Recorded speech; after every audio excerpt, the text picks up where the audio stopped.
It is the technology show where we translate geek. I'm just not going to speak. Well, that's great. I threw him. I like to throw him. Welcome to the Brett Show. I have my cyborg sitting next to me who's not going to speak Silent today. partner. Oh, there she's speaking already. Well, it's a live show. It is a live show. We should make sure that everybody understands that it's a live show. There's nothing pre-recorded here, people. Definitely not. In fact, I'll even be proving that later on. By making more boo-boos? No. Oh, Angela, you see, you've walked into something. So let's share I walked into something. I'm going to remind the listeners of last week's show. Mr. Brett started today's show prep with, my Mac is updating, doing something, and I don't know, and which is usually someone who uses Windows when it updates itself and it doesn't ask you. But it's all fine, and we're here, and we're still on my Mac, and it's working. I just wasn't expecting the update to happen before I go live. But just on one profile because of the Big Sur. But or Big Sur. Big Sur, or Big Sur maybe. So I have my presentation. Angela, what is that on my screen?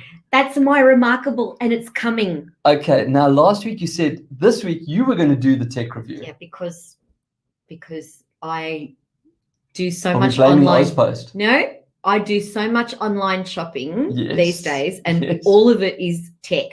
And so clearly they see me coming. Yeah. Right. So they're following me everywhere, and I see all these new things, and I have to have them.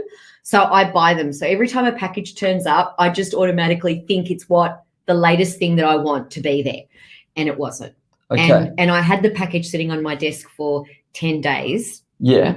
Because I was going to surprise our senior producer, Tess, because I bought her one for Christmas. You need to move either closer to me, I think it is, to get you back in. Covering my face. There we go. We got you back in screen for now. So I'm going to save you just also to prove. I can't wait to get it, but it's going to be another 10 days. Okay. So I'm going to prove to the audience that we really are live, unplanned, unscripted. And I'm going to go like that. Because I had a plan B. Here's one we prepared earlier. Okay. So I had a plan B. I did spoil myself. Colours. Well, that's just to show you the different choices you have in colours. What colour did you get? I just got the boring black. I like that. But that should be a name for a car. I'm all right. Boring black. That's quite cool. So, I don't think you can say that these days. No. Well, maybe not. But I got that black charcoal, I think they call it. That's correct. Charcoal. Correct. Right. So yes, you're looking at the Google Nest Hub. It used to be called the Google Home Hub, but now everything's moved into Nest. Got the little one, Nest Mini, the little round one. Yeah. And then now you got this is the hub, and then they've now made a big speaker, which is just the Nest. And then they've now made a bigger version of this. So this was now on sale. Well, it still is for $79. So that's just a screen. No, it's so much more. Okay. And that's why I splurged the whole $79. Okay. It was a treat to myself for a really hard year. So basically it is the Google Home Assistant. Yep. So like the little one, there's the speaker at the bottom. Yep. Okay. The screen it's about 6 inches. So it's just smaller than like your normal tablet size, your little 7-inch. But you can ask it to show you stuff, not just talk to you. So if you're in the kitchen, for example, you can bring up the recipe to follow. We've seen the commercial. Okay. Show me the muffin recipe for. Correct. But here's the real kicker. You start with Google, don't you? Google, show me. Hey, Google. Right. But the big reason why I did it, they finally have done a deal with Netflix. You can now watch Netflix on there. So as a bedside assistant, you can have this and have Netflix playing next to you while you dream off into sleep. Has Gail said that she won't look after you when you get old, and is that why you got it? Well, there's my sister. I can go, but also it has geo calling, so I can now send a broadcast message through the whole house because there's little minis and that all over the house. Get out of bed. Pretty much. I can actually make a phone call from outside of the house and all the devices will ring. It's a great little tool. And your home automation, you see, that's the thing you do. You just want one just to see what it can do, and then when it does do what it does, it'll feel like I've got a friend at home. But here's the best part. Now you'll love this because of your niece and nephew. Okay, it is a glorified photo frame. So you link all your Google Photos. You choose what you want. So it's just the kids, for example, and then it just changes. And it goes like these little sensors over here. I'm pointing at the screen, but maybe I should use my mouse. Here's an There's update. a little thing there and there. My sister-in-law burnt my baby nephew. Well, that's just an update. That's not good. Well, I mean, The poor kid's got sunburn all over him. We forgot. Did we forget the sunblock? That word burns. I thought you meant burn. I said bad mummy. Same thing. Okay, true. You burn your skin, it's a burn. It's a burn. Bad mummy. Bad mummy. Bad mummy. But they're still cute kids. So you can have pictures of your kids on there. It's a calendar. You can ask it how long. You can ask for directions. What's your next appointment? All these wonderful things. But you can actually visualize it as well. I said for me, the kicker was Netflix. Is to have a little screen that I can just lie there in bed and watch while I. But you have 15 different screening. I know, but things. I needed one more. It's one of those needs. Look, it was $79. It's that's what. What if you fall asleep watching Netflix? You can set it to a timer. Oh, I like. You can go, hey Google, turn off in 2 minutes or whatever. Tess is saying, hey guys. Hey Tess. Hi Tess. That's the height of laziness, Tess. You're so close to us and you're sending us messages online instead of popping your head in. She's making sure that all the tech is working. Okay, so speaking of all the tech. She's got a big to-do list. There's our savior of what was that device called? The Remarkable, in this case, Unremarkable. Well, the delivery was unremarkable. But moving swiftly along. It's not nice. I know it's not. Don't often I get to have a little bit of fun because I didn't do a full review. But I'm not responsible for it. But you were going to do the review today, and I didn't. Can still review it. And now I'm reviewing, but you can't. You haven't got it. I know what it's going to be like, though. Well, we'll take a rain check. We'll be taking a long range check. Okay, long range check. So how many colors are there? 1, 2, 3. I'm not sure about 4. The pastel. I think there's 4. There's a white as well. See there on the screen? Yeah, white's the white or the charcoal's nice. The charcoal just blends, especially like here. Imagine if we had it here in the studio with all the black and the black. See, I don't know if that's pink or if it's like salmon. Or Isn't a soft shell. Salmon? I don't know. Anyway. So moving swiftly along. So can you just have that, and that's all you need? That's all a you speaker need. and When you connect to the internet. It plays really good music. It's because that's nice what I would music. want it for. It plays great music. You can play YouTube videos through it. And it's that easy. You just buy it and you just plug it in. You use the home app on your phone to set it up. You add it to your Wi-Fi network, and voila. It's that simple. Yeah, and so it just needs power. Power and internet and Wi-Fi. Do you keep it permanently plugged into power? Yeah. Right. And I talk to when I walk in, I go, tell me this, or turn on the lights, or turn on the AC, because it acts as a home unit as well. Only if everything else is connected. Correct. But I'm a geek can't at connect, my home. It can't connect to my fridge if my fridge doesn't have a... Correct. You can buy plugs for that, though. You can make dumb devices smart. You get a little plug. We'll do a show on that. Can you put do the that? plug into... Can you do that with men? No, we don't need it. Can you get a device that makes them not dumb? I'm just going to drink coffee now. Because I would buy that. Okay. And did you know that's called Windows? Did you know that men have been quantified now? Have we? They're $20,000. That's what they're worth. The official demography data Gal, says you owe that. me 20K. I'm just telling you, I'll take cash, credit card, PayPal. My sister-in-law wants a refund. Oh, shame, man. But Con didn't burn the kids. No, but he feeds them rubbish. Right, I'm moving along so we don't run out of time. So Apple, as they do every year, announced their top 10 apps. Okay. Now, I wanted to go through them one by one because I can see now. You can see. Yeah, Zoom. Okay, you want to go through them one by one. So that's Zoom. Like that's expected, right? Yeah. Given we've all been at home. Who didn't know that? Who didn't know about TikTok? Right. This one? I know. Having been around little baby kids. Right. Yep. Disney Plus, YouTube, Instagram. So there's your top 5. They're pretty much the same as last year, except for the Zoom. That was a surprise. Facebook's still up there, which I thought was quite strange because, well, Facebook's been having so many bad raps. I didn't think this would be the most downloaded app. Yeah, but we didn't. But that means more people have downloaded. I mean, that came in at what number 6? No, but you've already got that. Okay, but hang on. If I get a new phone, it doesn't count as downloading. It doesn't? No, because you've already got it. It's linked to your Apple ID. So it's already yours. You don't re-download the app. What if you're re-downloading the app on a different device? Yes, that would count. But if it's the same account, then no. So if you log in with your account on an iPad, it's still your account. Oh, maybe they're cheating. I don't know. I'm just saying if that's the case, but we're not surprised that's... No, but what's very interesting, I'll just quickly go through... Snapchat's a funny one. Well, the augmented reality play is quite cool. Given how people are now at home and taking selfies at home, Snapchat filters allows you to add all those weird and wonderful things and have a little bit more fun at your home pictures. Right. So that one kind of is okay. And they're really aggressively going back after the youth again because look where TikTok is, right? So they've lost all that share. I hate that new logo. I'm just going to put it out there. For Gmail? That's Gmail. Yeah. I just missed the little white red envelope symbol. That's just crap. But anyway. That's a rainbow. This we don't have in this country. Oh, Cash App. Yes. Now, it's a funny What name. is a Cash App? It's made by Square, Jack Dorsey's Yep. other little company. Yep. What it does is it lets you buy Bitcoin, share money, save, add a bank account. So it's basically like a virtual bank account that also allows you to eat PayPal's lunch a little bit, share money via the app.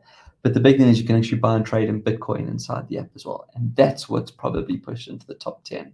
Because obviously Bitcoin has been quite a hot topic lately. Like everyone's moved their money into Bitcoin. Okay, so this is the top 10 most downloaded free for iPhone apps. But any numbers? No, Apple doesn't give the numbers. Android does, but Apple doesn't. Apple doesn't give anything. No. I mean, that's Apple. So who picks the colors? Interesting was another question that came through. I'm assuming Colours that's on that must be on the little hub. We've moved on from the hub. You pick whichever color you want. Oh, maybe she means who picks the colors when they make them. Popular demand? I don't know. I didn't see that comment come through in the She store. should ask a color branding expert. We should need to get a color branding expert because I believe in colors and brands. That's a whole discussion for another day. Okay. So let's move along. There's the mini. That's the mini hub. Now, why is that picture there? Yeah, why is that picture there? Because don't you like why I've got my little animations working? Google little things are starting to play are nicely. amusing. They are now allowing Apple Music. Okay, but that's just onto that's just Google. a speaker, isn't That's it? the little Nest. That's the original Home Assistant. So remember when I spoke the original about Home the Assistant, little one? but no screen. No screen. So how does it know what you're doing, what you want to do? You just talk to it. How do you know that it's going to do what you want it to do? Well, if you ask Gal, it's half the time it doesn't. No, I was going to say it would be like Siri. Hey, Siri. It's better than Siri. It I use Google misunderstands you. because Siri's terrible. But what happens is up to before this announcement, which was yesterday, you would walk home and you say, hey, Google, play me some music. Yeah. And whatever account you've linked, Spotify, YouTube Music, Deezer, Tides, and all those little music apps would play. Can you now say, you can do Apple Music. hey, Google, play me the Beatles? Yes, you can. Even if it plays. Even if you don't have it, it'll find your station.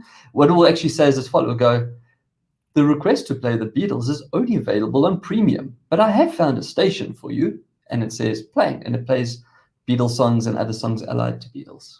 It's very clever. That one's only $39 without the screen. No, I want the other one. $79. And that's going to end soon. But I want it. So you just go and order it, you have it delivered tomorrow. Literally, it's that quick. I want it. Okay, so there we go. My job here is done. But that's the mini. This Apple Music will obviously work on all the hubs. I really want it. I know. So that's why I wanted it, and I got it. And it's great. Okay. I highly advocate spending the money. Where do I go get it? After the show, you just go to google.com or shop.google.com. It's there. Or even Amazon or... Tess, if you're sitting there doing nothing, can you get me one? She's going to ask you what color.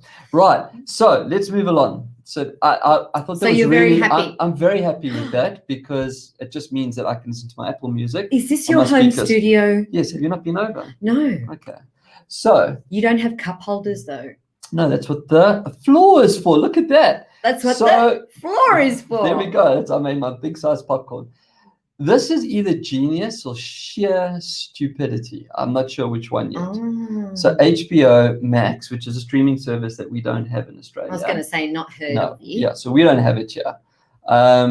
It's an American streaming service, like Hulu. It's one of their competitors.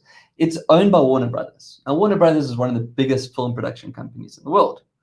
They've gone and said, because box office sales were so shit this year, given the situation, they're going to release all of 2021's movies, starting with Wonder Woman 1984 on the 30th of December, whenever it comes out, on Hbo Max for 30 days. So it will launch in cinema and on Max simultaneously. So what you're looking at there now is your new home theater. You don't need to go to, you can order maybe takeaway popcorn and Coke if you really want to be ripped. No, you want that experience of being ripped off at the movies. No. But you want to be ripped off at the movies, you can maybe have it home. $3.20. That's cheap. Microwave popcorn. I think I paid, I was going to say microwave. Yeah, I paid and like 10. And it's portioned because that's the bag, that's the size I would eat. This is not ordering you. I think she says she's working. So I'm glad she's working. This is a working order. And it'll be tax deductible because it's business related for the technology show. Everything I do is tax deductible. 100%. So back to movies. I personally think it's brilliant. That would be tax deductible for me. I think it's brilliant too. I think it's a brilliant move. There's a lot of people have come out, a lot of the producers have come and said it's really unfair to the talent. Our guest is in the studio waiting. Oh, there we go. We can see it. I did say green to him that I'll let him know we do see him there. He's waving. We got you. We'll bring you back in. We'll bring you in now. Just now. You can hear us or see us. Did Taryn tell you that I've been speaking to her? We're having this. Can we bring this on air just now? So moving back to Warner Brothers, if we had HBO Max in Australia, 2 thumbs up. We don't have HBO Max in Australia. You suck. So we have to go to the movie houses to watch it. Okay, so I'm sorry. Why are you reporting on something that is not happening? Well, we do have global listeners. Our show is not just in Australia. We're in Australia, kind of, I think, yeah.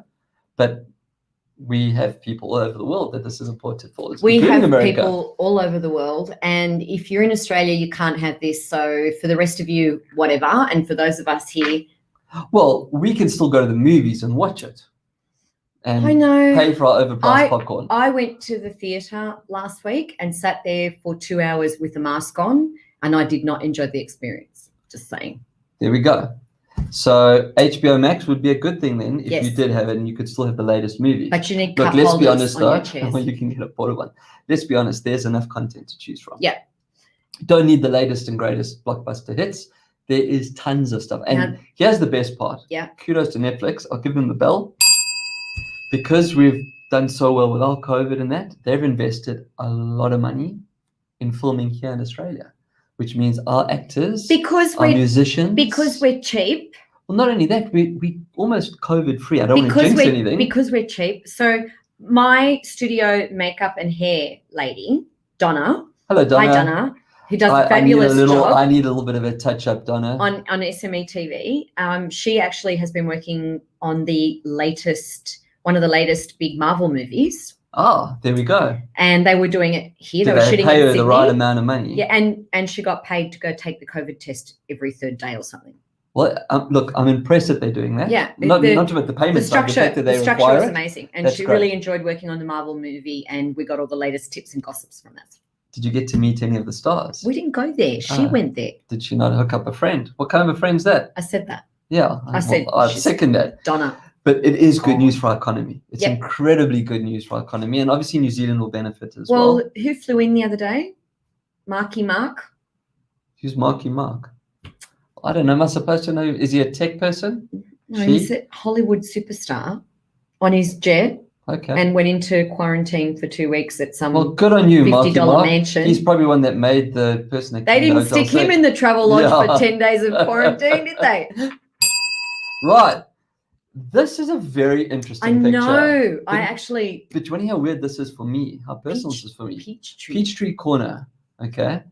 I lived and worked there. It's a little place in Atlanta. Yeah. When in a previous life, I Typical American went over there a few times. Peachtree Corner. This is actually right around the corner from here is the home of the PGA, the Professional Golf Association. They're right there. Well, not everyone does, so I'm just elaborating. Everyone does. Since Tiger Woods' wife smashed up his car, everybody knows PGA. So that there is the first. Jeff's laughing at my jokes, not at your jokes. Who's Jeff? Our guest. Oh, Jeff. Oh, he's laughing at my jokes. I can see him. I'm watching you.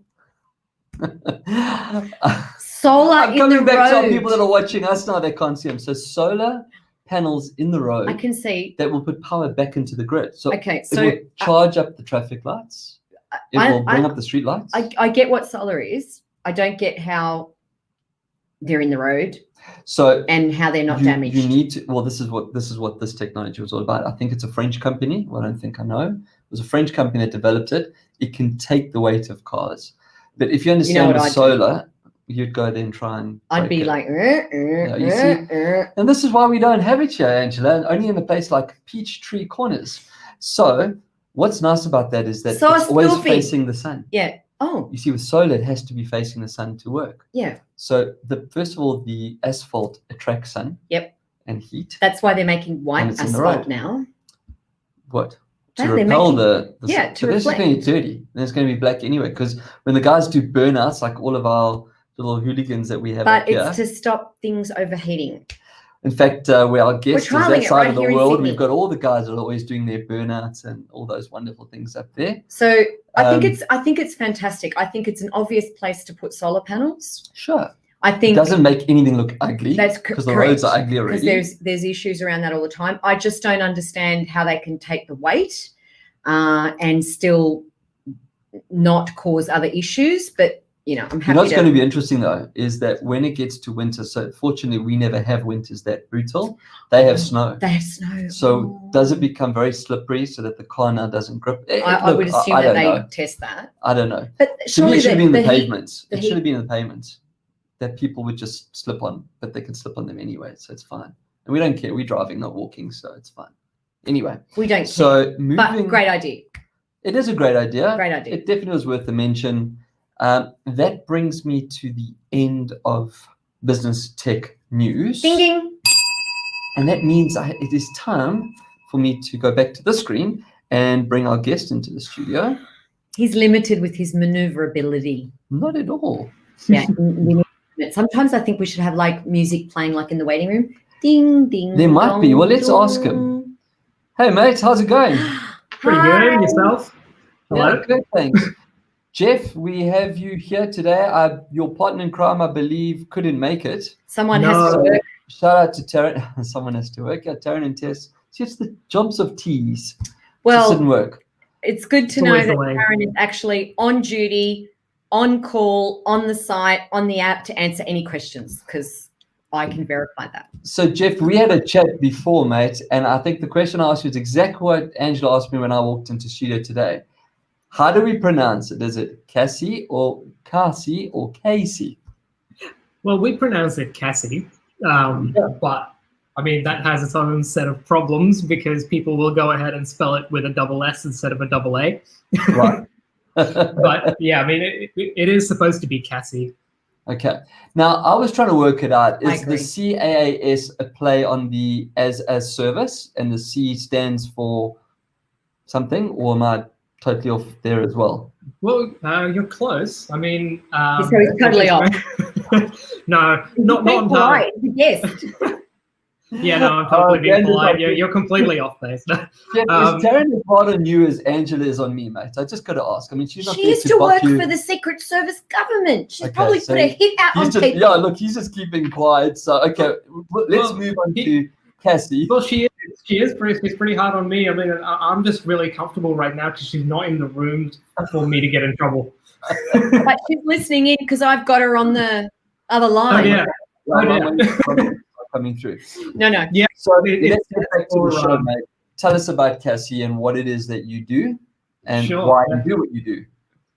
Yeah, sure.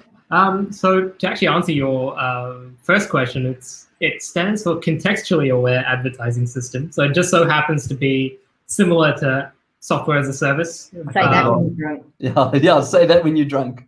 Yeah, I know, right?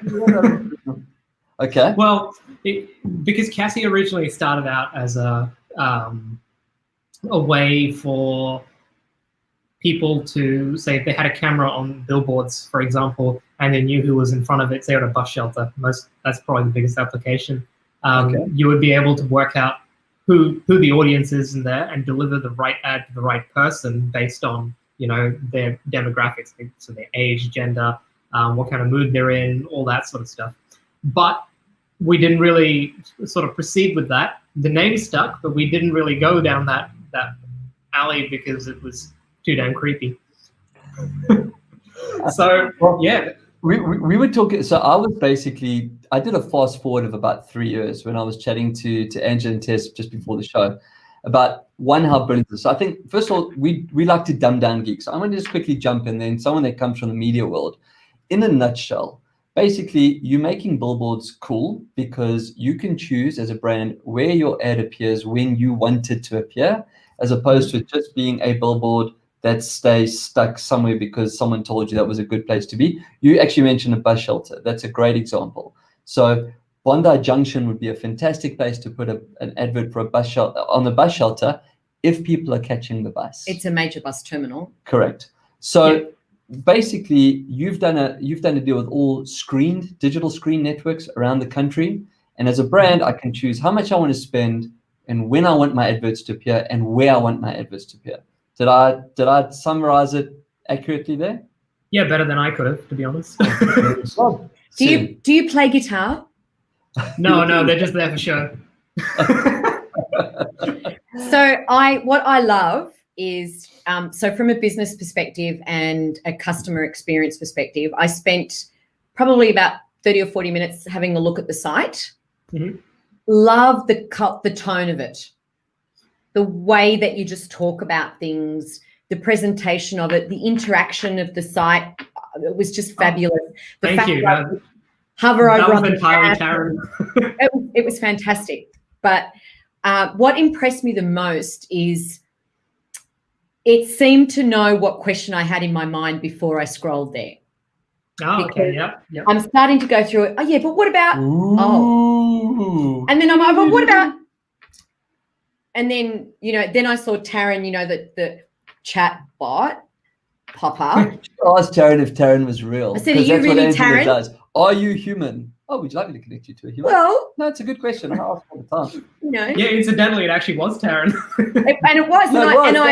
Because I said, is this really Taryn or is this like a pseudo Taryn?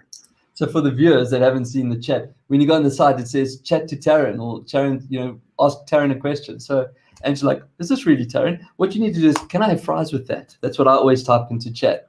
And then straight away if it's a bot. Well, when Taryn asked me, could she help me? I said, you need to edit something on the site. I found a word that was missing.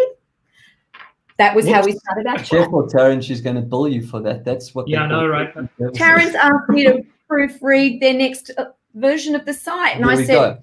So I'm going to go back to contextually aware. Now, what we were talking about beforehand, and I'm hoping you guys do eventually get there because we'll actually make it a bit more relevant. And then I'll get to the serious questions that I have. You can get to the serious question. Okay, so what's cool about this type of technology is that if we fast forward into the future using contextual awareness, right, you would be able to predict where I'm going to be as the targeted client or for that brand. We all know and where make you're sure going the ad, well, yes, but make sure that, you can ask my Google Hub and make sure that brand's message appears where I am on my journey. Is that correct? I mean, that is basically the holy grail of advertising, right? Yeah, I mean, like if you can, I mean, right now it's still very disjointed, right? Like because we've got, say, billboard advertising, outdoor advertising, but that's not really talking to the digital advertising on your phone. And a lot of the time, you get all these ads that are targeted to you by Facebook or all of these other platforms that send you ads that they know who you are, but they also know where you are. But we don't have a way of going, all right, Facebook knows that this particular person is right at this junction right here. We've got a billboard right there. Can we then use that information from Facebook to deliver an ad to that person? And I think that would be the holy grail as far as billboard advertising goes, because not only would you be able to advertise to someone on their phone or on their computer when they're looking for something, but you would know that that person was near a billboard and you'd be able to deliver the same ad or some derivative of that ad to that person. So then therefore the advertiser gets specific, narrowed in, bang for buck exposure directly tailored to that demographic of their choice. Yeah, exactly. And the rest of us civilians just get ultimately freaked out completely. Oh my God, I felt like coffee and now I know. Have you watched the Minority Report movie?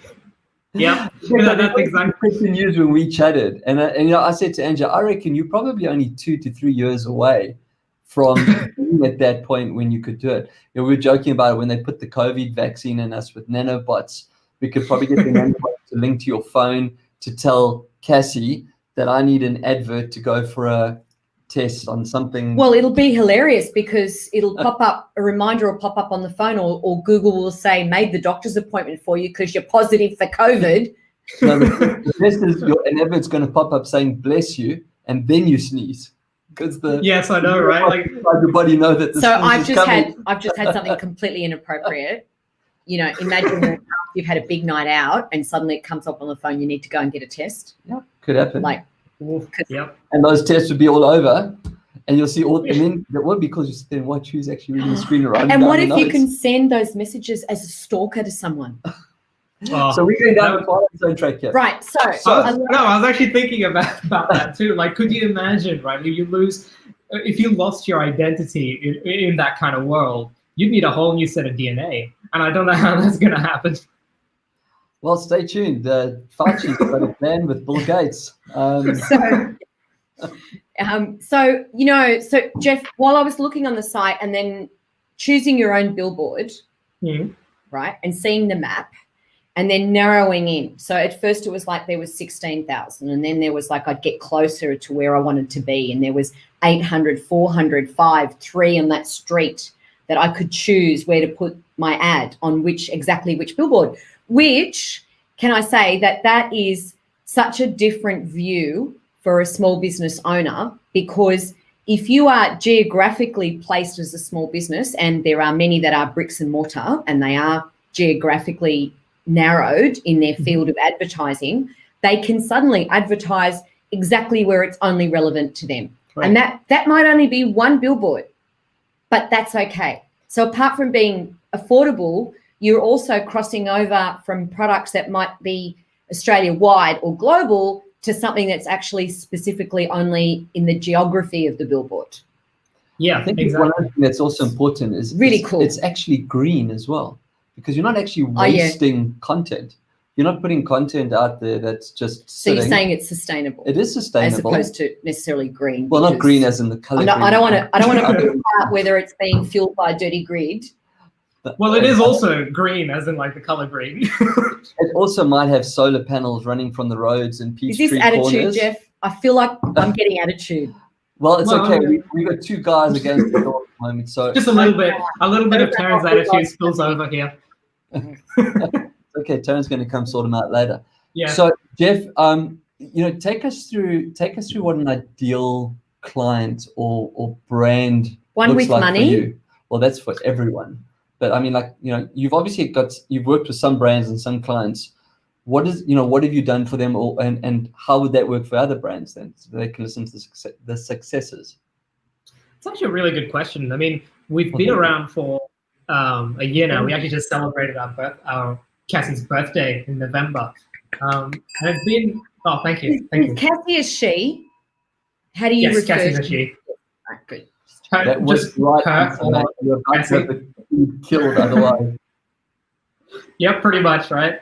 Yeah, no, we decided that it had to be female. It just fit. But yeah. Well, because it's telling you what to do when you need to be told what to do somewhere. And it says no comment. No comment. So back to the brand analogy. Yeah, no, we've had a bunch of different people advertise. We've had some real estate businesses. We've had people who run apps. We've had people who've run, I think, hardware stuff as well. We had one guy put up an ad on a billboard up here. One of the big ones in Brisbane is in a junction at Milton Road, in a location called Milton. Yeah. And it's a big billboard, and he put up his ad featuring himself, his new business, and his new girlfriend, because his ex-wife drives past that billboard every day. And that was I would do. Yeah. So you've got your second class for that. I was thinking about it when I was looking at the map.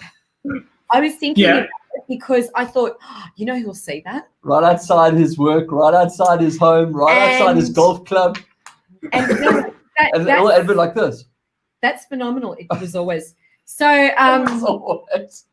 so my and that's what I was thinking, like when you could customize it and you could have whatever. But I wanted to ask you about censorship. Yes, so there are. I mean, it's pretty much the same as advertising. True. Yeah. Yeah, I mean, we do have like rules around professionalism, right? So the artwork does have to be attractive. But aside from that, you can look good and be offensive. You know that, but right? you've obviously got to. That's the other aspect. The other aspect is no profanity, and I think there's restrictions on alcohol. Mostly, it's not our rules. We don't own any of the billboards. No, so, correct. Yeah. Yeah. So they tend to be different from each of the media owners.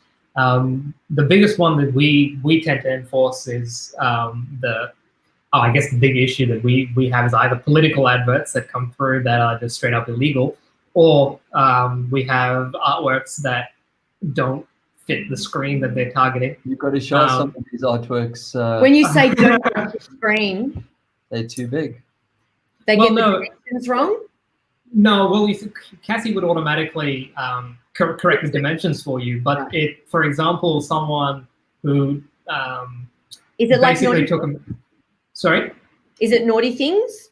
No, we've never actually had anything naughty. I mean, fingers crossed we don't have to reject anything naughty. But we've had heaps of interesting stuff. We actually had some period product advertising as well, which was people considered that edgy or controversial, and we were quite surprised by it because we thought, it's actually kind of cool that people are advertising menstrual products on a big screen. But we've also had, like I said, political ads which basically said to disobey certain laws and stuff like that, which were basically on the edge of, no, we can't really be seen to advocate for that sort of illegal behavior, basically. That's interesting that you would say that would associate with you. Well, I was going to ask, when you load up your campaign, I'm assuming if I'm the agency or the brand, I go into a back-end tool, I add my content, I add my description, I choose my locations. Does Cassie have a moderator tool there and then? Or if I go publish, it just goes publish and goes live? I mean, what is the period of time between what I do or what I load, versus the time it actually goes live? And the reason I asked that question, because Brett wants to know how long he's got before he has to go in hiding. So the reason I asked that question, we'll take my business of Kazoik. Okay, yep. I'm doing a deal that's only available 8 to 9 o'clock at night. That's it, 1 hour. How long before do I need to let you know? This is on the basis that my artwork is good. I'm not doing anything I couldn't do. That everything else works. Yeah, it's just a normal advert. It's not the moderation we can talk about separately. Yep. What is the time from planning to live? How does that work? In terms of artwork approvals, that's the longest step, obviously. We've got two levels of approval. The first approval comes from us, and then the second one is from the media owner, who has to have the ultimate say on whether it can play on their screens. Okay.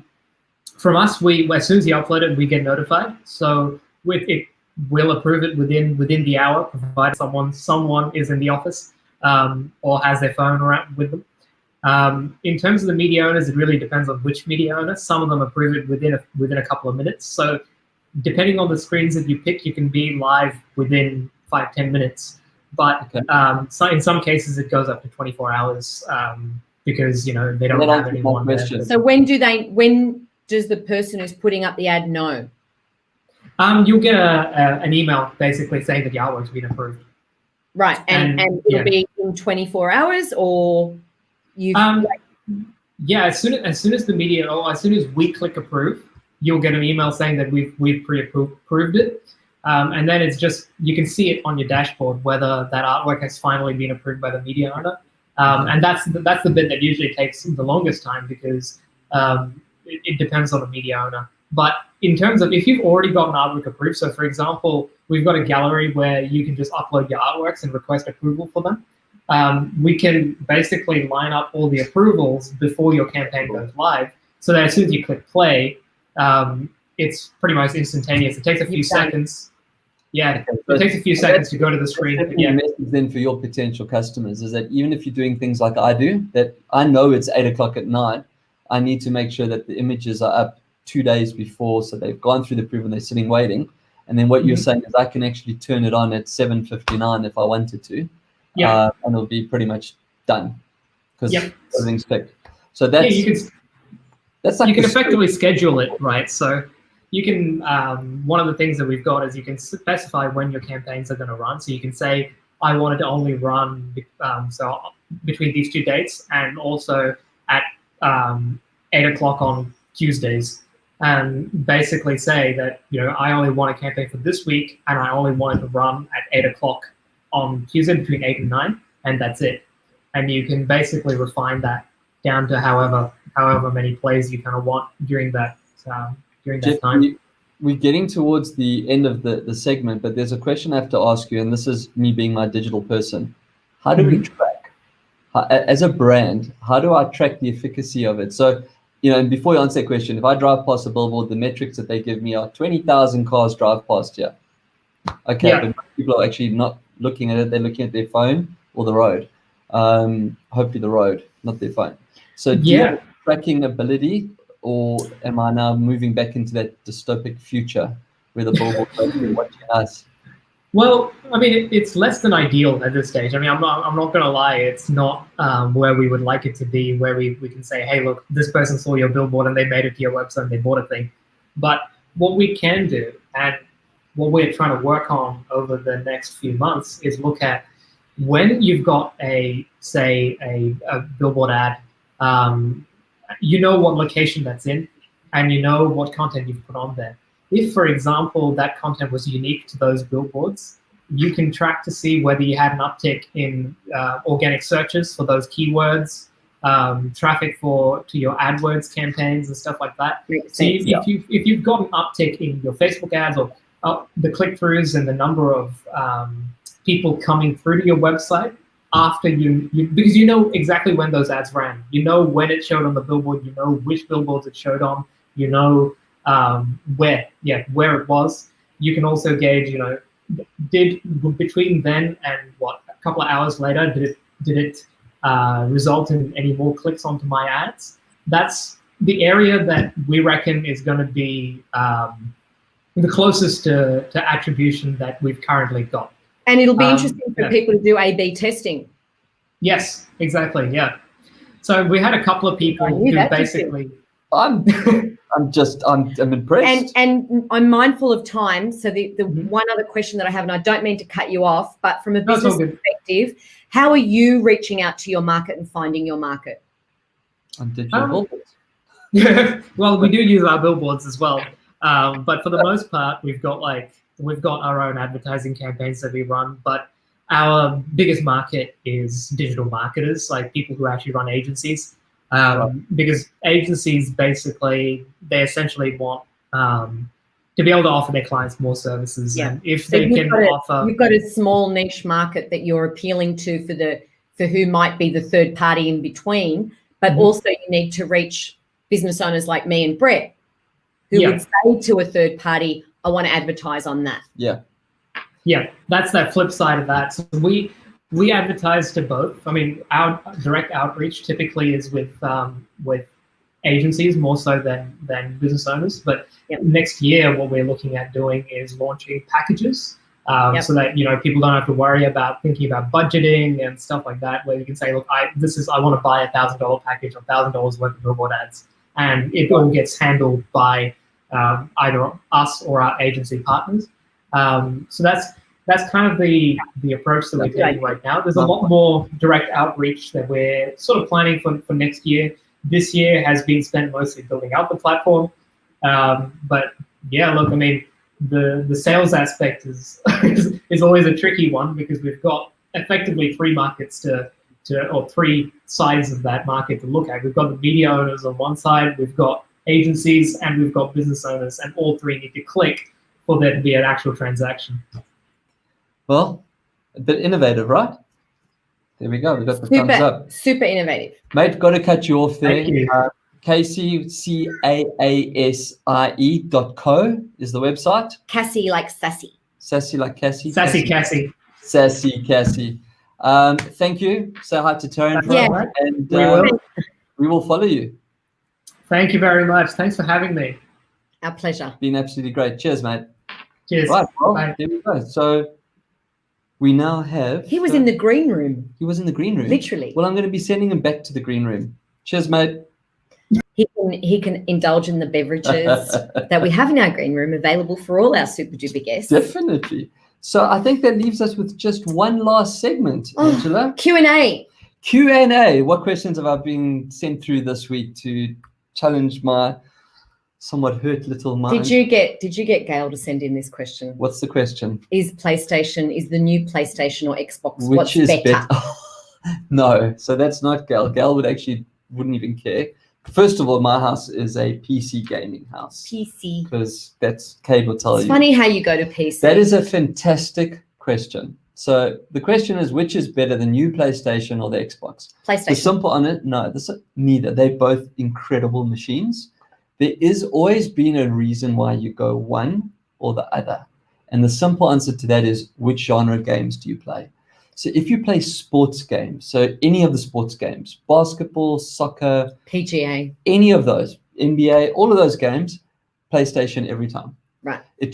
It's obviously the way they've configured it, the graphic cards, it's always been the machine or the console rather, to go to. And then equally, all the first person shooters, those big worlds that they talk about, Xbox. I do think these two new devices are going to mix that all up. They have both invested heavily in their graphics processors. Well, why wouldn't you just buy both? Now, okay, hold on. Yes, that would be the answer, is buy both. Because unless you're going to have a game where I can shoot basketballs literally, you would Look, need both. You can play both. Like on you both. would need both. It's just that is so, and people do have a preference. Yeah. I like the shooter games, so for me the Xbox would make more sense. What I would suggest, if you did have the money to buy both, I would go with PlayStation with the drive, with the DVD 4K drive, and the Xbox digital version, no drive, because it's cheaper, and then all your content sits in the cloud. But if you still wanted to watch a DVD for any reason, you've got the PlayStation. But if you're lucky enough to get both, hands down both, That's why there's and then you Santa. get the best of the world. Yes, Santa, please. I'll give you my address. It's icandream.com. So I can't answer that question. They actually, and I must say, watching the advert for the new PlayStation with the new graphics that they were showing with the players and the worlds, incredible. Like absolutely incredible. There's a thing called stitching. We've talked about it before with frames per second. When the screen tears, there was zero stitching the way this thing was processing. So both of these devices have come in incredible. That being said, Yes. if you're not a serious gamer, like this is not your thing that you do all day long, I would buy one of the previous devices. I'd buy the PS4 or the Xbox X for the simple reason is they are fantastic machines. They will still be supported for another year or so. And you can imagine there must be incredible deals on them at the moment. Cheap. To make room for Cheap the new Santa, devices. good stocking So- stuffer. Yeah, there we go. What's another question? Is it safe to use PayPal One-Touch checkout? Yes. I didn't know there was such a thing. Okay, so PayPal One-Touch checkout is if you shop online a lot Yep. and you check out with PayPal. So you have that option, you've got credit card, PayPal, Yep. Hulu, I don't know, I don't like PayPal. Okay, but a lot of the merchants. So I use PayPal as an engine on my site. So what One-Touch is, it's part of the PayPal app. You can use Face ID or fingerprint or whatever it is that you use. It's a one touch, or in some cases one look, and it automatically populates the payout for you. You never have to type in a credit card, and that's probably why the person's asked the question, because you're now using your thumb or whatever. You're not actually physically in control of your card and where's your data. This way is actually safer, because if there was any malware on your machine or keyboard trackers that are looking for you typing your Yep. credit card, they're not going to see it. So for me, I actually always use PayPal One-Touch. On a MacBook, you can use the Touch ID as well if you have it. You just touch it and it uses Apple Pay in the same way. So even Apple has advocated for single checkout or one touch point. Great question. Yes, please do use PayPal One-Touch. The other thing with PayPal, and just for your benefit as well, if you buy something with PayPal, normally by default, you actually get protection. So if you don't get your stuff or it's a dodge So site, here's the they issue. can give you the money Here's back. the issue with PayPal. Hmm? There are no human beings. It's very hard to get support, yeah. And if something's broken, and I mean with the actual, as a merchant with PayPal, you're stuffed. I have to agree. It's clunky and it's terrible merchant service. It's horrible in I have every to agree way. with that. They don't protect the person who's actually using it. Yeah, from they the make you like almost business prove side. your case. Yeah. And I'm sorry, but that's not good enough for me. I do think that will change, given how Well, big Stripe has How got long and have Square. they been around for? That's the thing, they're complacent. So, but their technology is good. Just by the way, maybe you did or didn't know this. Elon Musk was behind PayPal. He actually wrote and was part of the original team. That's where he made all his money. He wasn't smoking the funny cigarettes at the time. No, he I was think he doing that. probably was, given where he comes from. in that Okay, part of the world. third and last question. Third and last question. What is drop shipping? Drop shipping. That's where you drop something when it's been shipped. Okay, so drop shipping, there might actually be quite a few reasons. I must get people to give us more information on it. So drop shipping is basically when you buy something from someone. So as a merchant, you can sell using drop shipping where you don't hold the stock. Yep. So you build a website and you say, buy this, okay? And then you buy this, I get an order for this, and someone sends it to you. That's a drop ship. I haven't touched the product, I'm just the marketplace or the middleman, middle person. From a drop shipping point of view, as a customer, someone that's ordering, it's actually quite important to look and see if there's drop shipping, because there's two reasons. One, how long is it going to take to get your stock? Because now with shortages and that people are selling stuff, you're remarkable. I think my remarkable is. Did you ask this question? Because in your case, it's drop shitting. I think now it's not. I can't wait for it. It's going to change my life. That's why it's called remarkable. So I'm going to just stay to the question. So basically, it's a great way of getting into e-commerce. If you're looking for a side gig, there's lots of websites out there. There's one called Obero, I think, Obelo, where they've partnered with AliExpress. So they search AliExpress for all the products. They then give you a portal. You just choose what you want. You add it into your website. You have to market it. This is the thing as well for the person that asked the question, because I think I now know why they've asked. This is someone that might be wanting to get into dropshipping because they've heard about it. It's very lucrative. It is lucrative if you do two things. The first thing you have to do is choose the right products, and there isn't a magic ball that can tell you what those are. Okay, so that's a hit or miss. But remember, you're not holding stock, so you're okay. But the second, which is actually the most important, save the best for last. You have to dig into your own pocket and spend money marketing it. You can't just build a website. It's not like movie, like if you build it, they will come. It doesn't work like that. Okay. You actually have to dig into your pocket, or speak to Jeff in the McCassie and have a billboard that's running that says, visit www.angersdelights.com.au. And when you weren't going to talk about that site yet. Sorry. But do you understand? Yeah. So, with what you and I are working on at the moment, but that'd effectively be a dropshipping environment. But you could be asking for different reasons, right? As a business, should you use dropshipping for your customers to have the product delivered? As a customer, should you be wary of dropshipping? Yes. Right. So there is those factors. Are both those questions. And it might be a really good solution for someone, or it might not be as good a solution. I think they're the most important.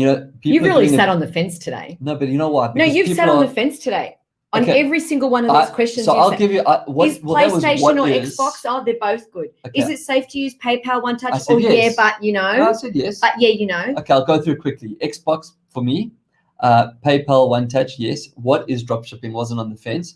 I think dropshipping is great. The only warning I would put out there. You built a fence for it. No, but I'm putting a warning out there because I'm actually concerned for the listeners. And you should. We can't, all care taken, but no responsibility. People are doing it tough. They're trying to find extra revenue. On the really good dropshipping sites, there are fees, or there's courses that show you how to dropship, and they're worth their money on some of them. However, don't think it's a silver bullet. Don't think that if you spend your $5,000 building a little website and getting the products that are recommended to you, that do sell, and they can show that the numbers aren't fake. They do sell those products. You still need another 10 or 15 or 20 grand behind that to actually market your website. But drop shipping is just a way of delivering a product. It is, but it's also, as a benefit, I don't have to hold the stock. So I can sell 1 million products without holding one. And that's what makes drop shipping so lucrative. So who holds the products? The suppliers. So they make it available. They give you an inventory count. They say, I've got 500 of these, and it's in your back end. You put 500 and it's all linked. And as someone else sells, the inventory goes down. But you never ever hold the inventory. Right. But you take the complaints when there is a complaint, and then you have to fight with the supplier. So be aware of that as well, because they've dealt with you. The wholesaler. Correct. You've sold the product. Yeah. Even though you didn't touch it or deliver it, you've got to handle the warranty. You're the customer-facing person, so and you take the money. I mean, in Australia, our Consumer Protection Act is all for the consumer. Yeah. So if you drop shipping something from China, where most of it comes from, yep. And something goes wrong, if that supplier decides to give you the finger, it's all on you. You'll have to pay and refund, because Australian law will protect the consumer here. So just bear that in mind. Just do your homework. Okay. But remember, the final thing is have money to market your site. That brings us to the end. We actually went a bit over time for a change. Uh-oh. So I think we're going to have to wrap it up. Yep. Is that it? Yep. You're done? Nothing else from your side? Nothing from me. So until next time, keep your screens clean. And your knob's very, very shiny.